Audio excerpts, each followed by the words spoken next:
So, mediante me preparaba para este estudio, hermanos, pensaba qué es más importante para nosotros como cristianos, ¿verdad? Y hoy vamos a estarnos enfocando en una pequeña porción de la Escritura en el libro de Mateo, capítulo 16, versículo 13 al 17. Mientras llega ahí, quiero darle un poquito de trasfondo. En este pasaje, nuestro Señor Jesucristo está caminando con sus discípulos, con los 12, y Él les hace una pregunta muy importante, ¿verdad? Y quizás para los que estamos hoy aquí reunidos, para muchos de los que estamos hoy aquí reunidos, quizás sea una pregunta muy básica. Él preguntó, ¿quién era Él? ¿Quién es Jesús? ¿Verdad? Y dirá usted, hermano, pues yo ya sé quién es Jesús, ¿verdad? Y ese es el motivo por el cual hoy está aquí, por el cual nos reunimos, porque ya hemos entendido quién es Jesús. Pero hay muchas personas que no saben quién es Jesús y hay mucha confusión en el mundo de quién es Él. Y hay muchas veces que nosotros olvidamos quién es Él. Y es necesario ser recordados quién es Jesús. Amén. Y esta pregunta es clave, es primordial. Esta pregunta es crucial para el destino eterno de cada uno de nosotros. De cómo respondamos a esta pregunta depende a dónde eh, terminaremos en la eternidad. Es realmente importante. Hoy quiero recordarles otra vez quién es Jesús. Y esta va a ser la introducción a una serie de estudios donde nos estaremos enfocando en la persona de Cristo, su obra, su divinidad, sus atributos, su misión, lo que Él hizo por nosotros. Hoy solamente es una introducción, más adelante nos vamos a introducir en detalles, vamos a profundizarnos más en la palabra del Señor de quién es este Cristo, amén. Y quizás muchos ya saben, han aprendido de Él, pero déjenme decirle que hay tanto que tenemos que aprender de la palabra de Dios. Así que vaya a Mateo, vamos a leer nuestro pasaje, versículo 13 al 17, capítulo 16, dice: Viniendo Jesús a la región de Cesarea de Filipo, preguntó a sus discípulos diciendo: ¿Quién dicen los hombres que es el Hijo del Hombre? Ellos dijeron: unos Juan el Bautista, otros Elías, y otros Jeremías o alguno de los profetas. Él les dijo: ¿Y vosotros quién decís que soy yo? Respondiendo Simón Pedro, dijo: Tú eres el Cristo, Hijo del Dios viviente. Entonces le respondió Jesús: Bienaventurado eres, Simón, hijo de Jonás, porque no te lo reveló carne ni sangre, sino mi Padre que está en los cielos. 4 versículos, ¿verdad? Podríamos decir que se encuentran en este pasaje.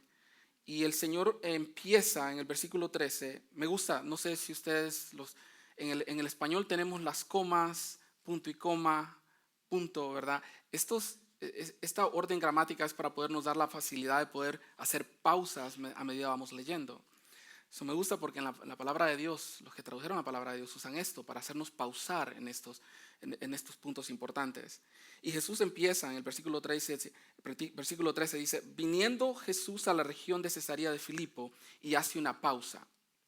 ¿Por qué es importante la región? ¿Por qué es importante la ciudad? Bueno, para los estudiantes de la Biblia, la región de Cesarea de Filipo estaba alejado de las áreas judías. Era una ciudad más pagana, una ciudad griega. Estaba más lleno de gentiles que de judíos. Estaba alrededor de 25 millas del mar de Galilea y estaba sentada bajo el monte de Hermón. Era una ciudad muy hermosa durante ese tiempo. De hecho, lo es todavía hoy. Ya no es ciudad, es una reserva natural. Pero era una ciudad muy hermosa donde brotaban manantiales de agua que alimentaban el río Jordán.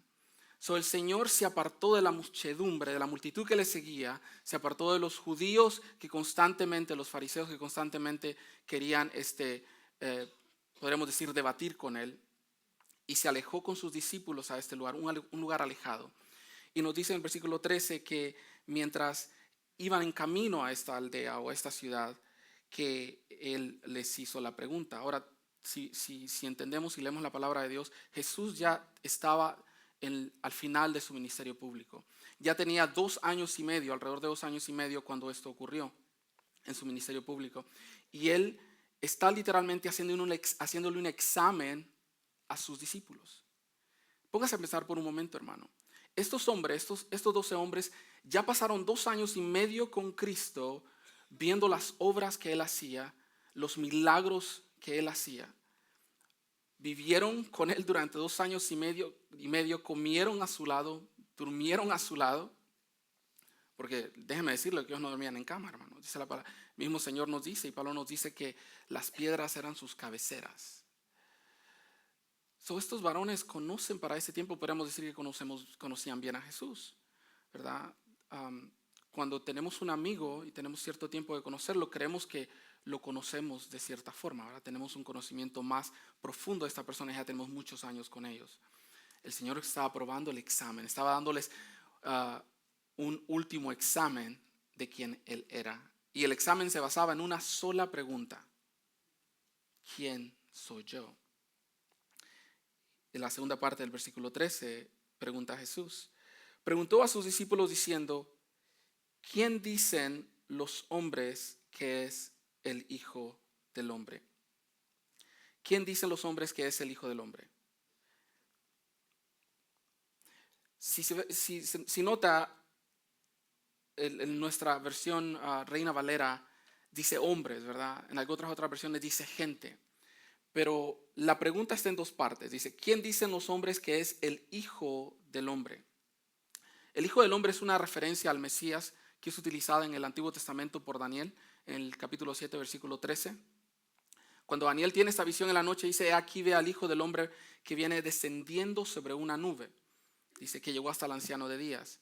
Y esto está refiriéndose al Mesías prometido que vendría en un futuro a liberar al pueblo de Israel. Cuando Jesús pregunta de sí mismo, dice: ¿quién dicen los hombres que es el Hijo del Hombre? Se está refiriendo a un grupo específico, no se está refiriendo a la gente en general, no se está refiriendo a un total de personas, se refiere a un grupo específico, y este grupo específico son los judíos. Se está refiriendo a ellos. ¿Por qué a ellos? Porque ellos eran los únicos que podrían entender la designación el Hijo del Hombre. El Hijo del Hombre apuntaba al Mesías. Era una referencia utilizada para el Mesías. Eran los únicos judíos que podrían entender esto porque eran los que estudiaban las Escrituras y estaban a la expectación del libertador de Israel. Pero no solamente eso, no se refiere a los fariseos que contendían con él.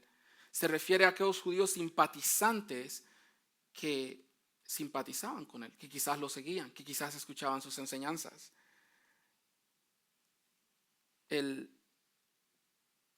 La razón por la cual el Señor les pregunta esto es porque quieren entender si ellos saben quién es Él. ¿Saben los judíos quién soy yo? Les pregunta.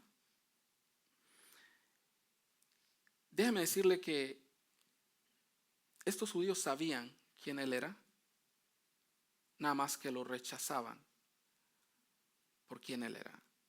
En el libro de Marcos, cuando Él está delante del concilio, antes de ser crucificado, ahí en el capítulo 14, si va conmigo, capítulo 14, versículos 61 al 62, lo están cuestionando los fariseos y le preguntan en el versículo 61. Dice que mientras le hacían preguntas, dice: mas él callaba y nada respondía. El sumo sacerdote le volvió a preguntar y le dijo: ¿eres tú el Cristo? Esa es otra referencia al Mesías. ¿Eres tú el Cristo, el Hijo del bendito? Y Jesús le dijo: yo soy. Y veréis al Hijo del Hombre, otra vez, escuché la palabra, y veréis al Hijo del Hombre sentado a la diestra del poder de Dios y viniendo en las nubes del cielo. Jesús era el Mesías que el pueblo de Israel había estado esperando por tantos años, pero esperaban un hombre de poder político, un hombre de poder militar que vendría y liberaría al pueblo de Israel y establecería un gobierno teocrático. No esperaban a un siervo, un cordero que sería golpeado, inmolado, humillado y que moriría en una muerte de criminal. Estaban esperando un hombre de poder, un hombre como Donald Trump.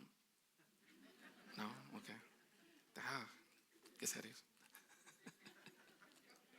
Estaban esperando un hombre de poder, amén. Pero el Señor vino como siervo la primera vez. En cambio, sí vendrá una segunda vez. Su segunda venida será de esa manera, ¿verdad? Ya no vendrá más como siervo, no vendrá más como el cordero inmolado, pero vendrá esta vez como el rey y vendrá a impartir justicia, dice la palabra de Dios en el libro de Apocalipsis, y va a pagar a cada hombre según sus obras, ¿verdad? Terrible será ese día para aquellos que no están en Cristo Jesús. El propósito del Mesías no solamente era para venir a establecer un reino teocrático, pero era para poder venir a salvar a los perdidos. Pero los judíos no lo entendieron. Fíjese, mira lo que dice ahí en Lucas capítulo 19, versículo 10. Dice: porque el Hijo del Hombre, hablando del Mesías, vino a buscar y a salvar lo que se había perdido. Pero no solamente eso, dice que también era necesario que el Mesías, el Hijo del Hombre, viniera y diera su vida en rescate por estos que estaban perdidos. Viniera y pagara la deuda que usted y yo debíamos de pagar. Ahí en Marcos 10:45 dice, dice, porque el Hijo del Hombre no vino para ser servido, sino para servir y para dar su vida en rescate por muchos. Para dar su vida en rescate por muchos. Este Cristo, este Mesías, el ungido de Dios, vino para darnos vida a nosotros. Amén. Para podernos llevar delante del Padre y poder estar nosotros vestidos en sus ropas y no las nuestras. Eso es lo que es la justificación. Dice la palabra de Dios que Él nos viste de su justicia para poder ir delante de Dios, no con la nuestra. Si de nosotros dice la palabra de Dios en Isaías que nuestra justicia es como ropa de inmundicia. No hay nada bueno que nosotros podamos hacer para poder llegar delante del Dios Todopoderoso, del Dios Santo. Tiene que ser a través de Cristo. Por eso el Señor dice en Juan 14:6 que Él es el único camino a Dios. Amén. No hay otra forma. El Señor lo está preguntando a sus discípulos, haciendo este examen de ellos. Y les pregunta, ¿qué dicen estos judíos? ¿Qué dicen los que están fuera de mi círculo? De aquellos que me siguen, de aquellos que me obedecen. ¿Qué dicen quién soy yo? Y los discípulos responden ahí en el versículo 14 y dice, ellos dijeron, unos Juan el Bautista, otros Elías y otros Jeremías o alguno de los profetas. Y es interesante porque parece haber confusión aún dentro de este grupo de judíos para determinar quién es este Jesús, de dónde viene, cuál es su propósito, cuál es su misión. Mire, dice que primero apuntan a Juan el Bautista. ¿Por qué a Juan el Bautista? Bueno, si recuerdan, Juan el Bautista era un predicador así que quizás no fuera aceptado en nuestras iglesias actuales, ¿verdad? Era un predicador que venía diciendo que se arrepintieran o definitivamente irían al infierno, ¿verdad? Serían apartados de la gracia del Señor. Entonces era un predicador, podríamos decir, que venía impartiendo fuego. Pero dice que la palabra de Dios que este hombre fue preparado para preparar el camino del Mesías.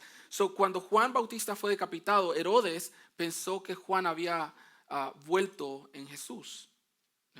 Estaba el temor en Herodes, ¿será este Juan el que él había decapitado?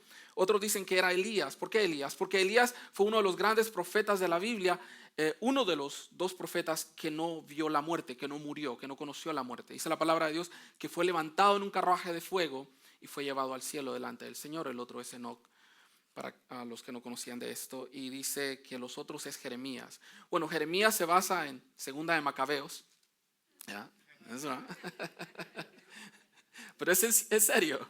Es en Segunda de Macabeos, uno de los libros apócrifos, habla de que Jeremías durante la revolución macabea, están hablando ellos de que Jeremías juntó los utensilios y los sacramentos del templo y los guardó. Eso es algo, ¿verdad?, que quizás puede ser no es cierto, no hay ninguna evidencia de eso en la Biblia, pero que tenían la creencia de que Jeremías fue el que guardó los utensilios del templo, guardó los sacramentos del templo durante la exportación babilónica, y que cuando se restaurara el templo sería Jeremías otra vez utilizando estos utensilios y sacramentos para poder adorar a Dios en el templo nuevamente. Otros apuntaban a diferentes profetas. Había una gran confusión. Había una gran confusión de quién podría ser. Bueno, esa confusión sigue hasta ahora. Los religiosos del tiempo de nuestro Señor Jesucristo decían que Jesús era un rebelde, un blasfemo porque se hacía igual a Dios. Y a través de la historia podemos ver los intelectuales, aquellos grandes filósofos, hablando de Jesús como un gran maestro moral, pero nunca se refirieron a él como Dios. Un gran maestro moral. Las sectas, los cultos, aquellos que salen del mismo cristianismo, ¿sí sabe usted que los cultos son formados de personas que salen de iglesias cristianas? Dice Dr. Martin Walter, dice que los cultos y las sectas son los biles no pagados por la iglesia de Cristo, que es nuestra responsabilidad. Es nuestra responsabilidad impartir la palabra de Dios, exponer la palabra de Dios, instruir para que puedan conocer la palabra de Dios. Eso es nuestra responsabilidad. Eso dice que estos cultos y estas sectas son nuestro bill que no hemos pagado, que tenemos que ir para allá, ¿verdad? Y alcanzar estas almas. Pero los cultos y las sectas tienen un concepto erróneo de quién es Jesús y esto puede causar un serio problema. Déjenme darle un ejemplo. Los testigos de Jehová creen que Jesús es el arcángel Miguel, pero que no es Dios. Los mormones creen que Jesús es Dios, pero es el hermano espiritual de Satanás. Esto es una aberración tremenda, ¿verdad? La religión islámica creen que Jesús solamente es un profeta, pero que no es Dios. Esta confusión sigue hasta ahora. Es más, voy a irme más al extremo. Aún dentro de la iglesia hay movimientos cristianos, entre comillas, que tienen un concepto de Dios diferente, un concepto de Jesús diferente. Jesús es el genio de la lámpara que me cumple mis deseos. Jesús es el que he creado de acuerdo a mi imagen y mi semejanza. Si le devolvimos el favor a Dios, cuando nos dice allá en Génesis 1:26, cuando Él nos dice que Él nos creó de acuerdo a su imagen y su semejanza, muchos se han apartado del verdadero evangelio de Jesucristo. Y esto no es nuevo, hermanos. Esto viene desde el principio, desde el primer siglo. Esto viene desde el primer siglo. El Señor Jesucristo nos advierte ahí en Mateo. Mire lo que dice en Mateo capítulo 24. Capítulo 24, versículos 4 y 5.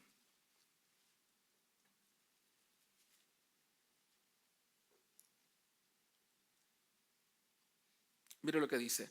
Respondiendo Jesús les dijo, mirad que nadie os engañe, porque vendrán muchos en mi nombre diciendo, yo soy el Cristo, y a muchos engañarán. Tenemos que tener cuidado. No vaya a ser que encontremos al Cristo falso y estemos siguiendo un Cristo falso, abrazando un falso evangelio y como resultado obtener una falsa salvación. Nuestra eternidad depende de cómo conocemos a Jesús. Nuestra eternidad depende del concepto adecuado que tenemos de Jesús. Es la pregunta con la cual todo ser humano será confrontado y no podrá escapar, ya sea en esta vida o en la venidera. El concepto que tengamos de Cristo debe de ser el adecuado, el bíblico. En Filipenses capítulo 2, versículo 10 al 11, mire lo que dice. Dice, para que en el nombre de Jesús doble toda rodilla a los que están en los cielos, en la tierra y debajo de la tierra. ¿Qué significa bajo la tierra? Aquellos que ya partieron. Y dice, y toda lengua confiese que Jesucristo es el Señor para la gloria de Dios Padre. Todos en un momento, ya sea impíos, salvos o no salvos, estarán delante de Jesucristo. Dice la palabra de Dios que todos doblarán sus rodillas y confesarán que Él es Jesús el Señor. De cómo entendemos quién es Cristo depende mucho. Pero este concepto de que, ¿sabe usted que aún dentro de la iglesia podemos perder el concepto de quién es Jesús? En el primer viaje misionero de Pablo planta las iglesias en Galicia. Y pasan 2 años, al transcurrir de 2 años, Pablo escribe una carta para estos Gálatas. Y en el capítulo 1, versículos 6 al 10, Pablo les dice que está maravillado que en tan poco tiempo hayan abandonado el verdadero evangelio. Es tremendo. En 2 años, después de que Pablo planta esta iglesia, 2 años pasaron para que estos cristianos en la área de Galicia se apartaran del verdadero evangelio. Mire lo que dice el versículo 6, se lo voy a leer. Dice, estoy maravillado de que tan pronto os hayáis alejado del que os llamó por la gracia de Cristo para seguir un evangelio diferente. Dice, no que haya otros, sino que hay algunos que os perturban y quieren pervertir el evangelio de Cristo. Mas si aún nosotros, escuche esta parte, si leemos detenidamente, dice que una vez que se les ha predicado el verdadero evangelio, dice Pablo, si aún nosotros, los apóstoles, los que hemos sido enviados como embajadores para predicar el evangelio, dice, mas si aún nosotros, dice, o un ángel del cielo, lo está exagerando al nivel divino ahora, o un ser sobrenatural, dice, mas si aún nosotros o un ángel del cielo os anunciare otro evangelio diferente del que os hemos anunciado, dice, sea maldito. La palabra anatema es del griego maldito, sea condenado. Dice Pablo, si yo después de haberles predicado el evangelio regresara con algo diferente del que yo he predicado, yo seré maldito, dice, seré maldito. Pero se va más allá. y trae un ángel del cielo. Que si aún el mensaje viniera directamente de un ser sobrenatural y este mensaje contradice el evangelio de Jesucristo, sea este ángel maldito. Pero Pablo es tanta la preocupación que tiene que en el versículo 9 lo enfatiza nuevamente. Dice, como antes hemos dicho, también ahora lo repito, si alguno os predica un evangelio diferente del que ya os habéis recibido, sea maldito. Tener el concepto adecuado de quién es Jesús es sumamente importante, es crucial, es crucial. ¿Quién es Jesús? ¿Quién es Jesús? Si el Señor le pregunta a sus discípulos, ¿quién dicen los judíos? La gente fuera de mí, aquellos que solamente escuchan mi nombre, los que han escuchado hablar de mí, los que quizás escuchan rumores de mí, ¿quién dicen ellos que soy? Y los apóstoles empiezan a nombrar a algunos de los profetas, pero ahora la pregunta se vuelve más personal. Ya no se trata de los judíos simpatizantes, sino de su círculo cercano, de aquellos que habían pasado tiempo con él, aquellos que habían conocido, habían visto sus milagros, habían partido pan con él. Le pregunta a ellos, ¿y vosotros quién decís que soy yo? ¿Se imagina si esa pregunta fuera plantada a nosotros y nos preguntaran, ¿quién dices tú que es Jesús? En nuestro tiempo. ¿Quién es Jesús? Bueno, la palabra de Dios, hermanos, nos da evidencia de que muchos han tenido que responder esta pregunta. Amén. Si ve, los apóstoles estaban dando un conocimiento intelectual de lo que habían escuchado, de lo que habían entendido de la historia, pero no es hasta que tienes un encuentro personal con Cristo entiendes quién es Jesús.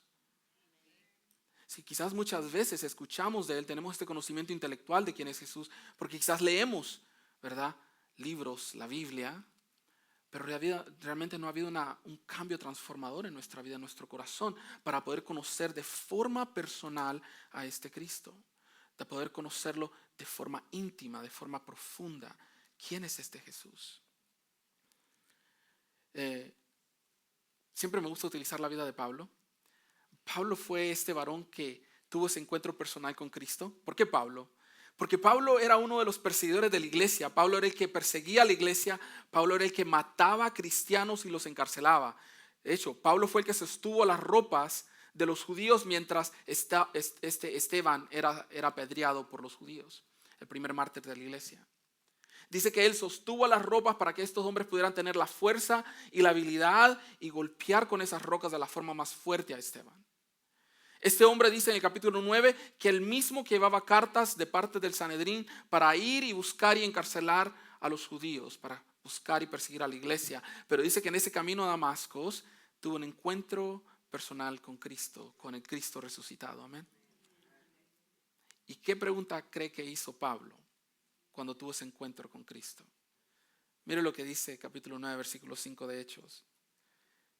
Y él dijo, esto se refiere a Pablo, ¿quién eres, Señor?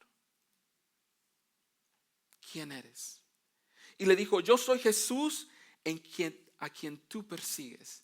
Y dice la palabra de Dios, después de que Pablo tuvo este encuentro sobrenatural, este encuentro personal con Cristo, su vida dio un cambio de 180 grados ¿verdad? 180 grados. Después de ser el perseguidor de la iglesia, se convirtió en uno de los apóstoles más influyentes, escribiendo 13 cartas del Nuevo Testamento.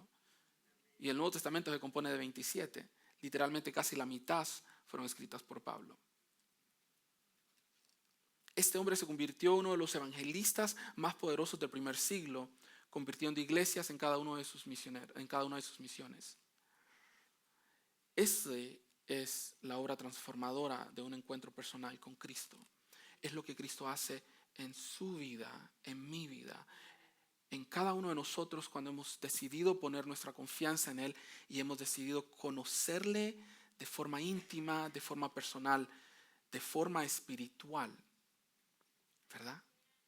Porque no viene de un conocimiento intelectual, pero viene de un conocimiento divino. El conocer a Cristo no es un conocimiento intelectual, es un conocimiento divino, un conocimiento espiritual. Le digo por qué. Porque el Señor les hace la pregunta y Pedro, como él siempre responde, ¿verdad? Es que Pedro tenía una boca rápida, se parece al hermano Eli, siempre hablando. De volar, respondió Pedro, dice. Déjame yo te respondo, Señor, le dice en el versículo 16. Respondiendo Simón Pedro dijo, tú eres el Cristo, y la respuesta es en dos partes. Tú eres el Cristo, el Hijo del Dios viviente. Tú eres el Cristo, el Hijo del Dios viviente. Y mire cómo le responde Jesús. Entonces le respondió Jesús diciendo, bienaventurado eres Simón, hijo de Jonás, escuche, porque no te lo reveló carne ni sangre, sino mi Padre que está en los cielos. ¿Qué quiere decir esto? Que esto no vino de Pedro, vino de Dios. Amén. Ese conocimiento no vino de Pedro, eso fue revelado a Pedro de parte de Dios. No es algo que nosotros podemos atener, no es algo que nosotros podemos decir, sí, yo lo conocí. No, es algo que Dios nos da a nosotros. Si ve, la palabra de Dios nos dice en Efesios capítulo 2, versículo 1, que usted y yo estábamos muertos en nuestros delitos y pecados. No había forma que pudiéramos conocer la verdad. Estábamos ciegos, dice la palabra de Dios.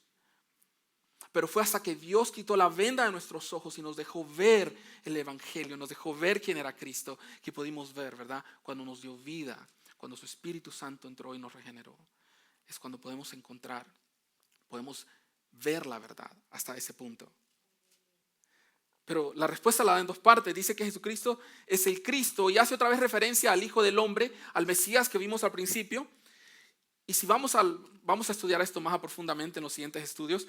En el Antiguo Testamento, hermanos, hay alrededor de, voy a decir 300 profecías literalmente cumplidas por nuestro Señor Jesucristo. La posibilidad que una de estas profecías hubiese sido cumplida dice la palabra de Dios que es un 0 y 17 ceros a la derecha, a la izquierda, perdón, ya a la derecha, perdón. O sea, es literalmente imposible que una sola profecía hubiese sido cumplida. Bueno, el Señor cumplió 300 de ellas y la vamos a ver en un estudio más adelante. Hablando de este Mesías que vendría y libertaría al pueblo de Israel. Pero la segunda parte dice que Él es Jesús, el Hijo del Dios viviente. ¿A qué se refiere a esto?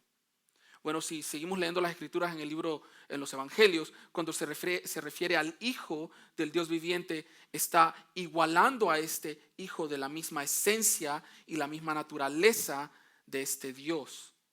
¿Qué significa esto? Bueno, significa que Jesús es Dios. Dice, hermano, pero yo lo sabía. Yo sé. Nada más les recuerdo. Significa que Jesús es Dios. En el libro de Juan, vaya Juan, capítulo 1, en el versículo 1, Juan abre de la siguiente forma. Dice, en el principio era el verbo, esto es la palabra, y el verbo era con Dios, y el verbo era Dios. Si ve las comas, ¿verdad? Esas comas nos hacen pausa. Dice, en el principio era el verbo, y el verbo era con Dios, y el verbo era Dios. Dice que en el principio estaba la palabra y la palabra estaba con Dios y la palabra era Dios. Dice que Jesucristo estaba en el principio con Dios. Él era la palabra. Si usted va a Génesis capítulo 1 y capítulo 2, dice la palabra de Dios. Y Dios dijo, y se expandieron los cielos. Y Dios dijo, y hubo luz. Y Dios dijo, y Dios dijo, y Dios llamó, y Dios dijo. Con la palabra misma dice la palabra de Dios que todo lo que ahora vemos fue creado por la palabra, fue llamado en existencia. Y dicen que la palabra era Jesús. Bueno, si la palabra es Jesús, significa que Él estaba en el principio creando los cielos y la tierra. Significa que Él era el creador. Pero dice que ese verbo que existe de eternidad a eternidad tomó la forma de carne y habitó entre nosotros. Ahí mismo en el capítulo 1, versículo 14 de Juan, más abajo, dice, y aquel verbo fue hecho carne y habitó entre nosotros y vimos su gloria, gloria como el unigénito del Padre, lleno de gracia y de verdad. Dice que Él tomó la forma de carne y habitó entre nosotros. Y es que está hablando de esto, hermanos, que el Dios Todopoderoso, el Dios exaltado, dejó su gloria y tomó esta tienda corrupta, mortal, para dar su vida por nosotros, humillarse hasta lo sumo, como dice allá en Filipenses capítulo 2, versículo 6 en adelante, para poder dar su vida por nosotros. Pero olvidamos de que este Cristo que tomó la forma de hombre seguía siendo el Dios eterno, el Dios poderoso, porque Él mismo se atribuía a estos títulos. El libro de Apocalipsis, Juan abre el libro de Apocalipsis en el capítulo 1, describiendo a Jesús, es mejor dicho, es Cristo describiéndose a sí mismo como el alfa y el omega, el primero y el último, el principio y el fin. Pero lo más interesante es que en el capítulo 22, el último capítulo de Apocalipsis, cierra de la misma forma. Juan en el libro de Apocalipsis abre diciendo: yo soy el alfa y el omega, el principio y el fin, el primero y el último. Y en el capítulo 22, el último capítulo de Apocalipsis, versículo 13, dice: yo soy el alfa y el omega, el principio y el fin, el primero y el último. ¿Qué significa esto, hermano? Que Él es eterno, Él no tiene principio, no tiene fin. Él es eterno. Pero este título solamente era aplicado a Dios Padre en el Antiguo Testamento. Mire lo que dice en Isaías 44:6. Dice: así dice Jehová, Rey de Israel y su Redentor, Jehová de los ejércitos: yo soy el primero y yo soy el postrero, y fuera de mí no hay Dios. Y entramos al concepto de la Trinidad, que ahí sería unas 2 horas, ¿verdad? Salimos a las 3, no hay problema. No, está hablando del Dios Todopoderoso, la segunda persona de la Trinidad, Dios. Pero hablamos de que Él era el creador. Mira lo que dice el versículo 3 ahí mismo de Juan. Sigamos en Juan, capítulo 3, versículo 1. Dice: todas las cosas por Él fueron creadas, y sin Él nada de lo que ha sido hecho fue creado. Él fue el creador, Él es el Dios eterno, Él es el alfa y el omega, el principio y el fin, ¿verdad? Pero también olvidamos que Él es la revelación de Dios. Él es el que nos da a conocer a Dios, nos da a conocer su justicia, su verdad, su santidad, su gloria. Mira lo que dice el versículo 18, ahí mismo en Juan. Dice: y a Dios nadie le vio jamás, el unigénito Hijo del Padre, dice, que está en el seno del Padre, le ha dado a conocer. Dice que Jesucristo ha dado a conocer al Padre en esta forma humana. Lo interesante es que no tenemos fotos de Jesucristo. No se va a creer que es el güerito de ojos azules. Ese era yo cuando posé para ellos.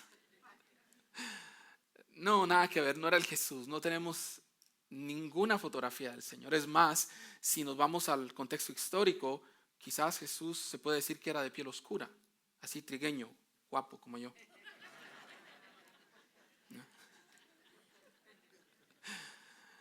No hay ninguna no dice que era güerito de ojos azules, de pelo largo. Bueno, el pelo largo lo atribuyen por ser de Nazaret, por llamarle el Nazareno, se dejaban crecer el cabello. Pero no hay nada apunta a que este podría haber sido la descripción de nuestro Señor Jesucristo. Bueno, Él dice que Él nos revela, nos hace conocer a Dios. Bueno, Pablo lo lleva a un paso más adelante. En el libro de Colosenses capítulo 1, versículo 15 al 22, Pablo dice que no solamente nos revela a Dios, dice que Él es la imagen misma del Dios invisible. Tremendo. ¿Se imagina qué precioso debió haber sido estar delante de la presencia de Cristo y entender que estamos viendo la cara de Dios? No sé usted, yo daría cualquier cosa por estar en ese momento. ¿Amén? Poder estar delante de su presencia y poder ver su rostro y entender que estoy viendo el rostro del Dios eterno, del Dios todopoderoso. Mire lo que dice el versículo 15 de Colosenses. Vamos a leer estos versículos. Dice: Él es la imagen del Dios invisible, el primogénito de toda creación. Escuche, Él es la imagen del Dios invisible, el primogénito de toda creación. Dice: porque en Él fueron creadas todas las cosas.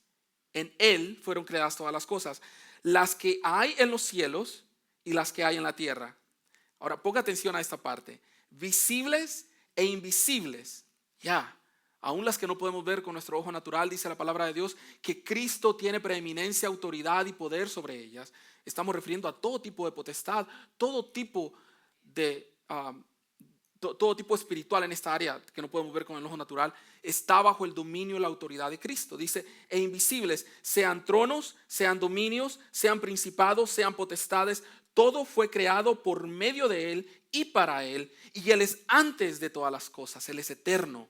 Dice: y todas las cosas en Él subsisten, por Él nosotros vivimos. La creación misma es sostenida por Cristo Jesús. Dice, y Él es la cabeza del cuerpo. Pasa de ser el creador, el todopoderoso, el rey de gloria, el creador del universo, y empieza el versículo 18 en adelante de una forma más personal. Mira lo que dice el versículo 18. Y Él es la cabeza del cuerpo. ¿Y cuál es el cuerpo? La iglesia, el que es el principio, el primogénito entre los muertos, porque Él resucitó, ¿verdad? Fue la resurrección primaria, dice, el primogénito entre los muertos, para que en todo tenga la preeminencia, para que en todo Él tenga la preeminencia, la autoridad, la supremacía. Dice, por cuanto agradó al Padre que en Él habitase toda la plenitud, toda la deidad, toda la divinidad, toda la esencia del Dios todopoderoso, todos los atributos del Dios Padre, dice, habitan en Cristo Jesús. Pero el versículo 20 entramos nosotros, la iglesia. ¿Por qué vino aquí? ¿Por qué el Dios de gloria dejó su trono de gloria para tomar este cuerpo de carne? El versículo 20 dice, y por medio de Él, dice, este es Cristo, por medio de Él reconciliar consigo todas las cosas. ¿A qué se refiere con todas las cosas, hermano? No solo nosotros, sino también a la misma creación. La palabra de Dios dice que la creación gime por redención. Dice, todas las cosas, así las que están en la tierra como las que están en los cielos, haciendo la paz mediante la sangre de Cristo. Haciendo la paz mediante la sangre de Cristo. ¿Qué significa, hermanos? Que usted y yo antes de estar en Cristo estábamos en enemistad con Dios. La palabra de Dios nos dice en Romanos capítulo 5, versículos 10 y 11, que fuimos reconciliados por esa enemistad que teníamos con Dios. ¿Quién nos reconcilió? Cristo. Dice que Él vino a reconciliarnos con Él. Mira lo que dice, por medio de Él reconciliar consigo todas las cosas, así las que están en la tierra como las que están en los cielos, haciendo la paz mediante la sangre de su cruz. Y a vosotros, o sea a nosotros, usted y yo, dice, a vosotros también, que erais en otro tiempo extraños y enemigos en vuestra mente, haciendo malas obras, ahora os ha reconciliado en su cuerpo de carne por medio de la muerte, para presentaros santos y sin mancha e irreprensibles delante de Él. No solamente el Creador vino, no solamente tomó la forma de hombre, pero lo hizo para que usted y yo pudiéramos tener un acceso directo a Dios. Ese es el Cristo el que adoramos, amén. Ese es el Cristo. El Cristo es el Dios encarnado, es el Verbo hecho carne, es el Mesías prometido en el Antiguo Testamento, es el Redentor que nos reconcilia con Dios, es nuestro Salvador, nuestro sanador, es nuestro amigo. ¿Qué es Cristo, hermanos, para usted?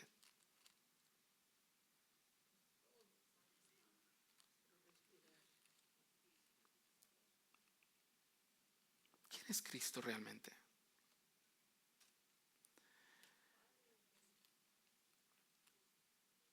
Esta pregunta es ineludible, es imposible de escaparla.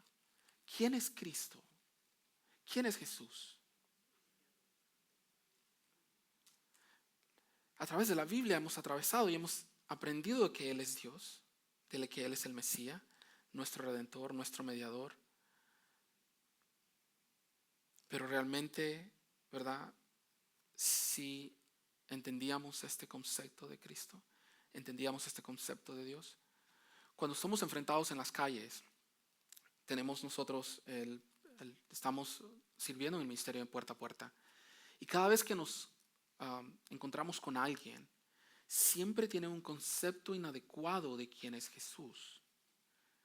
Para muchos, solo tiene que salir a la calle y empezar una conversación. Y se dará cuenta que muchos tienen un concepto erróneo de quién es Cristo. Tenemos que tener claro y tenemos que tener la certeza de quién es Jesús. Amén. Para cuando alguien nos haga esta pregunta, ¿quién es Jesús? Jesús es Dios. Dios encarnado, es la imagen invisible del Dios invisible. Él es Dios mismo. Aún en su humanidad, Él nunca dejó de ser Dios. Amén. Y ahora dice la palabra de Dios que está a la diestra del Padre gobernando con Él y regresará en un futuro. Pero ese conocimiento de Dios solo es a través de una relación personal con Cristo. ¿Estamos teniendo una relación personal con Cristo? Y no estoy tratando de ser duro en esta mañana, hermano. No piense que lo estoy regañando, ¿verdad? No, es haciéndolo pensar, reflexionar. Si estamos conscientes de quién es Jesús y cuál es nuestra relación con Él. Es solo cuando conocer a Jesús no solamente es un conocimiento intelectual, es una relación personal que cambia vidas. Y la Biblia está llena de ejemplos. La Biblia está llena de ejemplos de quién es este Jesús. Si ustedes recuerdan la mujer samaritana en el libro de Juan capítulo 4, dice la palabra del Señor que cuando el Señor se le acercó y le pidió de agua, le dice, ¿tú quién eres? ¿No sabes que los judíos, nosotros no nos llevamos bien? Tenemos una riña de años, le dice. Y dice la palabra de Dios que una vez que el Señor se reveló quién Él era, porque la mujer preguntó, dice, bueno, es que nosotros creemos en el Mesías, le dice, yo soy del quien hablan. Dice que esta mujer regresó a la aldea transformada, una nueva vida, diciendo que había encontrado un hombre que sabía todo de ella. Ese es el conocimiento personal, cuando tenemos un encuentro personal con Cristo, es cuando tu vida ha sido transformada, cuando tu conocimiento ahora es adecuado y tienes un entendimiento correcto de quién es Jesús, tu vida empieza a cambiar. ¿Sí ves? Cuando entendemos quién es Él, queremos amarle, queremos servirle, queremos obedecer sus mandamientos. La palabra de Dios nos dice, nuestro Señor Jesucristo, dice, si me amáis, obedeced mis mandamientos. Y la única forma de amar a alguien es conociendo a esa persona de una forma íntima, de una forma profunda. ¿Cómo conoces a tu pareja? ¿Cómo conoces a tu esposa? ¿Cómo conoces a tus hijos? Porque has aprendido a conocerlos. Amén. Conoces sus defectos, sus virtudes, lo que les gusta, lo que no les gusta. ¿Qué tanto conocemos nosotros de Jesús? A eso es lo que el Señor nos está llamando. A los discípulos se les hizo el examen después de 2 años y medio de pasar con Él en su ministerio público y les pregunta, ¿y vosotros quién decís que soy yo? Ellos no pudieron responder de su propia sabiduría. Esta sabiduría tuvo que venir de Dios. Es lo mismo que hoy les animo. La respuesta de quién es Jesús se encuentra en la palabra de Dios. Amén. Su Biblia. Su Biblia nos dice quién es Él, teniendo un conocimiento adecuado de quién es Él, aprendiendo a conocerlo no solamente a través de su palabra, pero a través de una relación personal con Cristo en su casa, en la oración. Estábamos escuchando la última alabanza, una gran bendición. Dice que nos encontramos en lo secreto, ¿verdad? Donde nadie nos pueda ver, donde no importen más las apariencias. Allí es donde queremos conocer a nuestro Señor, amén. Ahora el Señor hace el llamado. No sé de los que están hoy aquí si habían escuchado de este Jesús. Pero si todavía no conoces de ese Cristo, déjame decirte que ese Cristo, este Jesús, tiene sus brazos abiertos y está esperando que tú vengas a Él. Y todo lo que toma es una decisión, un compromiso de seguirle y obedecerle, de poder entregar tu vida y rendir tu vida a Él y dejar que Él tome control, no solamente, escucha bien, de tu vida, pero de tus decisiones, de tus pensamientos, porque solamente Él conoce cuál es la mejor voluntad para nosotros. Su voluntad es la mejor para nosotros, solo Él solamente conoce lo que es mejor para nosotros. Si ve, nosotros somos descritos como ovejas. Las ovejas es el animal más tonto que existe, ¿verdad? Sí. No lo estoy ofendiendo, pero es la verdad. Somos descritos como ovejas. Las ovejas tienen que ser llevadas, tienen que ser cuidadas. ¿Por qué? Porque es necesario que nosotros podamos ser guiados por el Señor. Porque sin su guía, sin su cuidado, dice la palabra de Dios en Isaías 53, nos descarriamos todos a una, ¿verdad? Eso es necesario que tengamos la guía del Señor para poder ser llevados en su camino. Yo estoy nuevamente preguntando, ¿sí conocemos a Cristo? ¿Es Cristo tu Dios? tu Redentor, tu Salvador. Amén, gloria a Dios. Ese es el Cristo al que servimos, al Cristo al que adoramos, al Cristo que aprenderemos y seguiremos conociendo. Él no solamente es el Mesías prometido para el pueblo de Israel, Él es el Salvador del mundo. Para todo aquel, dice la palabra de Dios, que en Él cree, dice, y no se pierda. ¿Y nos ofrece qué? Vida eterna. Usted y yo ya la tenemos. Ahora solo falta que seamos nosotros seamos ministros del ministerio de la reconciliación. ¿Qué es lo que sigue ahora? Que lleve este ministerio de reconciliación a aquellos que aún no lo conocen. Amén. Ahora que usted ya conoce quién es Cristo, ha entendido quién es Cristo, es necesario que tomemos ese ministerio de reconciliación. Allá en Corintios, 1 Corintios capítulo 5 habla de esto, que ahora usted y yo somos parte de ese ministerio de reconciliación y estamos, dice la palabra de Dios, que Él está reconciliando al mundo por medio de Él. Ahora usted es ministro de reconciliación. Lleve lo que el Señor ha puesto en su corazón y presente al verdadero Cristo, al Cristo bíblico, al Dios, al Redentor, al Mediador, el que dio su vida por usted y por mí, para que podamos reunirnos una vez y en el cielo y podamos pasar una eternidad con Él. Así que váyase a casa reflexionando en este Cristo. Oremos. Bendito amado Padre Celestial, te damos gracias, Señor, por tu palabra, porque es a través de tu palabra, Señor, que podemos entender, Señor, quién eres tú. Es a través de tu palabra que podemos conocer tu voluntad, podemos conocer quién eres y podemos entender qué esperas tú de nosotros. Padre, ayúdanos, Señor, a poder no solamente tener un conocimiento intelectual de quién eres, Señor, pero también un conocimiento personal, un conocimiento espiritual, que no sea sabiduría humana, pero que venga sabiduría de Dios. Ayúdanos, Padre, a vivir una vida, Señor, en compromiso contigo, Señor. Ayúdanos, Señor, a poder ser fieles servidores, fieles embajadores, Señor, y poder llevar ese ministerio de reconciliación y llevar al mundo tu evangelio para que ellos también puedan gozar de todos los beneficios, de todas las bendiciones que tú nos has dado a través de tu muerte en la cruz del Calvario. Padre, que seas tú, Señor, Padre, dándonos la habilidad, dándonos la sabiduría para poder llevar tu evangelio. Ayúdanos, Padre, ayúdanos. Padre, que podamos ser siervos fieles a tu palabra, Señor. Padre, despierta, Señor.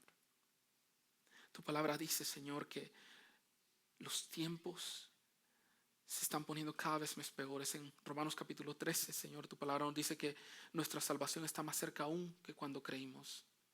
Padre bendito, que seas tú, Señor, avivando nuestros corazones, que seas tú poniendo urgencia en nuestro corazón de poder llevar tu evangelio y poder presentar al verdadero Cristo, poder presentar el verdadero evangelio para que estas almas puedan obtener una verdadera salvación, Señor. Glorifícate, Señor Padre, a través de tu iglesia. Señor, glorifícate, Señor, a través de tus siervos, Padre. Obra, Señor. Que seas tú, Señor, obrando a través de nosotros. Seamos vasos limpios en tus manos para poder llevar tu evangelio, Señor. Y podamos conocerte no solamente de forma intelectual, pero de una forma personal, de una forma íntima, de una forma profunda. Y podamos vivir una vida comprometida a ti, Señor. Que todo lo que hagamos, Señor, que todo lo que digamos sea para traer gloria y honra a tu nombre, Señor. Guarda nuestra vida, guarda nuestros testimonios, Señor. Y permítenos, Señor, ser siervos, ser vasos en tus manos. En el nombre de Jesús. Amén. Dios le bendiga, hermanos.